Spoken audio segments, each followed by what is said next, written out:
अस्सलामुअलैकुम। आज के लेक्चर के अंदर हम स्टार्ट करने जा रहे हैं क्रोमेटोग्राफी। सही है। सबसे पहले इस लेक्चर के अंदर हम डिस्कस करेंगे कि क्रोमेटोग्राफी क्या होती है, क्रोमेटोग्राफी के अंदर जो कंपोनेंट्स यूज़ हो रहे होते हैं वो क्या होते हैं, और उसके बाद हम डिस्कस करेंगे कि इसकी हमारे पास जो टाइप्स होती हैं, कौन कौन सी टाइप्स की क्रोमेटोग्राफी हम परफॉर्म कर सकते हैं। सही है। सबसे पहले आपको पता होना चाहिए क्रोमेटोग्राफी है क्या। सिंपल, अगर आपसे कोई पूछता है what is chromatography, then you say the separation of component on the basis of their color is called chromatography। सही है। यानी कलर की बेसिस के ऊपर या on the basis of their presence, यानी वो किस टाइप का हमारे पास कंपाउंड है, उस टाइप के अंदर अगर हमारे पास सेपरेशन हो रही है तो उसे हम क्या नाम देंगे, क्रोमेटोग्राफी का। सही है। अब क्रोमेटोग्राफी है क्या, ये हमारे पास एक बायोफिजिकल टेक्निक है जो कि हमारे पास सेपरेशन, सबसे पहले आप क्या करेंगे, इसके अंदर सेपरेशन करेंगे, आइडेंटिफिकेशन करेंगे और प्योरीफिकेशन करेंगे component of mixture for qualitative and quantitative analysis. सही है। यानी आपके पास एक मिक्सचर है जिसे आपने क्रोमेटोग्राफ किया, उसके अंदर आपने क्या किया, फर्स्ट आपने सेपरेशन की, उसके बाद आपने आइडेंटिफिकेशन की डिफरेंट कंपाउंड्स की, और उसके बाद उसे प्योरीफाई करके अपने यूज़ में ले आए। सही है। This technique allow the separation of the component of a mixture on the basis of their nature। ये किसके ऊपर सेपरेशन करेगा, नेचर के ऊपर, आइदर वो पोलर है या नॉन पोलर है, स्ट्रक्चर के ऊपर, साइज के ऊपर और डिफरेंट अदर प्रॉपर्टीज के ऊपर। सही है। सबसे पहले आपको पता होना चाहिए बेसिक के अंदर हमारे पास जो क्रोमेटोग्राफी है, सीजी मैनी क्रोमेटोग्राफी, ये हमारे पास एक बेसिक प्रिंसिपल ये है कि एक कंपोनेंट ऑफ अ मिक्सचर को हम सेपरेट करते हैं जब हम किसी भी कंपोनेंट को के अंदर हम क्या ऐड करते हैं, मोबाइल फेस ऐड करते हैं, तो वो मोबाइल फेस क्या करती है, मूव करती है किसी भी स्टेशनरी फेस के अंदर। सही है। जिसके नतीजे के अंदर हमारे पास क्या होगा कि जो मिक्सचर है वो क्या होगा, अटैच होगा टू द स्टेशनरी फेस, यानी स्टेशनरी फेस के साथ क्या होगा, अडेयर होगा, and at the same time the rest pass through the mobile face. Chromatography के अंदर दो चीज़ें होती हैं, सबसे पहले होता है स्टेशनरी फेस और एक होता है मोबाइल फेस। सही है। स्टेशनरी फेस क्या होता है कि किसी भी क्रोमेटोग्राफी के अंदर आइदर हमारे पास सॉलिड की फॉर्म में हो सकता है या लिक्विड की फॉर्म के अंदर जो पार्टिकल्स होते हैं वो हमारे पास क्या होते हैं, एज अ स्टेशनरी फेस के तौर पर काम करते हैं, जो कि अटैच हुए होते हैं on the surface of glass और मेटल। सही है। कंपोनेंट ऑफ द मिक्सचर जो होते हैं वो एब्जॉर्ब होते हैं सिलेक्टिवली ऑन स्टेशनरी फेस। सही है। This phase should be porous thus allowing the attachment of the component during the chromatography. सही है। ये हमारे पास जो स्टेशनरी फेस होगी ये हमारे पास क्या होगी, पोरस होगी। पोरस इसलिए होगी कि जो हमारे पास सॉल्यूट है, जो हमारे पास कंपोनेंट है मिक्सचर के अंदर, वो क्या हो जाए, हमारे पास अडेयर होना शुरू हो जाए। पोरस है तो उसके साथ क्या होगा, उस जगह पे जाके अटैच होना शुरू हो जाएगा।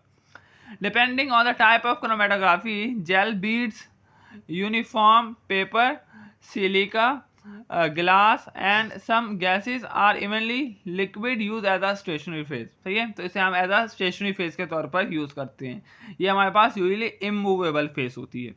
सही है। नेक्स्ट आता है हमारे पास मोबाइल फेस। मोबाइल फेस क्या होती है, याद है हमारे पास लिक्विड होगी या गैस होगा। मोबाइल फेस कभी भी हमारे पास सॉलिड नहीं होगी। सही है। इसलिए मोबाइल फेस क्या होती है, उस स्टेशनरी फेस के अंदर जिसके अंदर हमारे पास सैंपल रखा हुआ है उसमें से हम इसे पास करवाएंगे। सही है।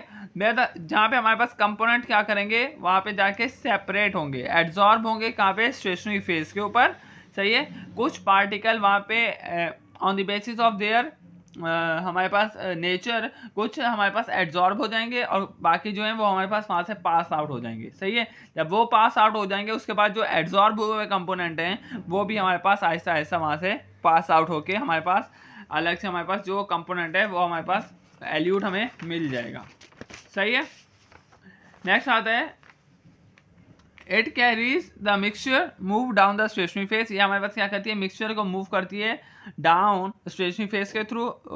Alcohol, water, acetic acid, acetone हम यूज़ करते हैं एज अ मोबाइल फेस के तौर पर।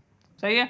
इसके बाद हमारे पास एक टर्म आती है क्रोमेटोग्राफ। क्रोमेटोग्राफ क्या होता है, कोई भी इलेक्ट्रॉनिक फाइल या फिजिकल प्रिंट आउट जिसके थ्रू हमने क्रोमेटोग्राफी का जो प्रोसीजर है वो हमने परफॉर्म किया है और उसका ग्राफिकल जो फॉर्मेट है जो वो हमें जो मिलता है वो हम क्या नाम देते हैं उसे, क्रोमेटोग्राफ का। सही है। नेक्स्ट हमारे पास टाइप्स आती हैं क्रोमेटोग्राफी की। सबसे पहले आता है हमारे पास पेपर क्रोमेटोग्राफी। सही है। पेपर क्रोमेटोग्राफी क्या है, एक सिंपल सेपरेशन टेक्निक है। सही है। जो कि हम परफॉर्म करते हैं ऑन अ स्पेशल पेपर। सही है। ऑर्डिनरी पेपर हम इसके अंदर यूज़ नहीं करते, हम इसके अंदर एक स्पेशल पेपर यूज़ करते हैं। सही है। इसका प्रिंसिपल क्या है कि it based on the varying degree of the interaction between the molecule and the stationary phase. इसके अंदर डिफरेंट हमारे पास इंटरेक्शन होती हैं जो हमारे पास सैंपल है उसका और स्टेशनरी फेज के दरमियान। सही है। The molecule having higher affinity remain adsorbed for the long time, decreasing their speed movement through the paper. अब जो हमारे पास हायर एफिनिटी के मॉलिक्यूल हैं, सही है, तो जो इसकी हायर एफिनिटी होगी वो पेपर से हमारे पास आहिस्ता आहिस्ता मूव करेगा अपवर्ड। सही है। यहाँ पे कैपिलरी एक्शन होता है, जो हमारे पास सैंपल होता है वो अपवर्ड मूवमेंट करते हैं। सही है। तो जिसकी हायर एफिनिटी होगी वो आहिस्ता मूव करेगा, जिसकी लोअर एफिनिटी होगी वो फास्टर मूवमेंट करेगा। सही है। और स्प्रेड होगा डिफरेंट फ्रैक्शन के ऊपर। The speed of molecule is based on how strongly they adsorb on to the stationary phase.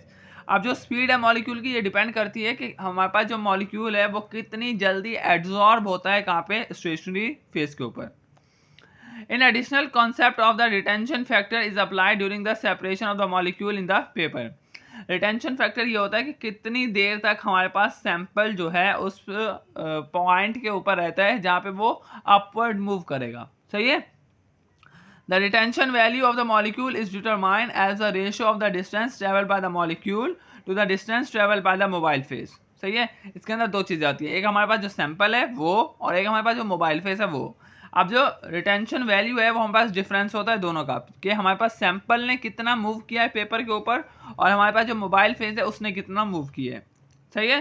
The retention value of the different molecule can be use to differentiate those molecule. सही है। तो ये हमारे पास क्या करते हैं, डिफरेंशिएट करते हैं। सिंपल आप देखें कि हमारे पास एक हमारे पास वेसल है जिसके अंदर हमारे पास क्या है, सॉल्वेंट है यानी मोबाइल फेज है।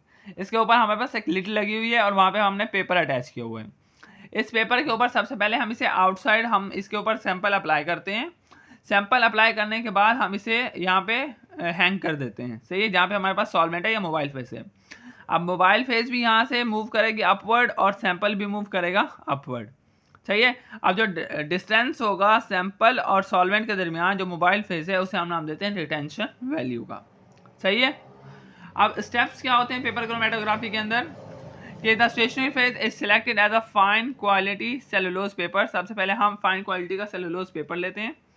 डिफरेंट कम्बिनेशन ऑफ ऑर्गेनिक और इनऑर्गेनिक सॉल्वेंट का हम मोबाइल फेज बनाते हैं। About 2 to 200 microlitre of the sample solution is injected. इतना हमारे पास जो मॉलिक्यूल माइक्रोलीटर जो सैंपल है वो हम क्या करते हैं, अलाउ करते हैं किसके ऊपर, पेपर के ऊपर, और उसे फिर क्या करते हैं, एयर ड्राई करते हैं। The sample loaded on the paper then carefully dipped into the mobile phase. जब हमने सैंपल लोड कर लिया तो उसे हम मोबाइल फेज के अंदर डिप करेंगे और उसे हैंग कर देंगे above 1 centimetre of the mobile phase. सही है। After the mobile phase reach near the edge of the paper is taken out.